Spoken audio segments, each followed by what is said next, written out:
react. Lila Rose, founder and president of Live Action, a pro-life organization that advocates to end abortion. Lila, welcome. It's so good to have you with us this evening. So this case, what is the significance of the court taking up this particular case and with the new 6-3 conservative majority? It's hugely significant. First of all, with the 6-3 conservative, as they say, majority in the Supreme Court right now, we could see a tremendous blow to the precedent, I think, unconstitutional precedent that was set in Roe v. Wade and in the subsequent court cases over the last few decades.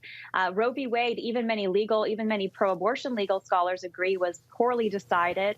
Many people today don't even know what is. It continues to change. The ground is very murky, and that's because you can't legislate away an entire group of human beings' rights, the children that are in the womb. I mean, it's time for the law and the Supreme Court to catch up with science, which is crystal clear that human life begins before birth.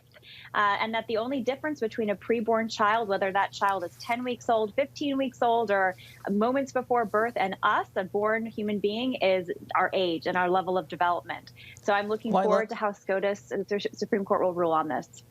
Lila, I want you to get you to respond to this. A federal judge, as you know, in the lower courts in Mississippi overruled the law, saying that the state chose to pass a law it knew was unconstitutional to endorse a decades-long campaign to ask the Supreme Court to overturn Roe v. Wade. Lila, what's your response to that? They're wrong. I mean, ultimately, there's an argument to be made that because the Supreme Court decided in Planned Parenthood v. Casey that there's a certain age of viability that a state can ban the killing of a child before or after viability, that they're therefore saying that this Mississippi ban on killing a child after 15 weeks in utero is unconstitutional. And they're wrong. I mean, the Constitution, nowhere in the Constitution does it say there's a right to abortion. Nowhere in the Constitution says that there's a right to kill. Instead, the Constitution, under the 14th Amendment, actually promises equal protection for all human beings and says that no state has the right to deprive the right to life of any of its citizens.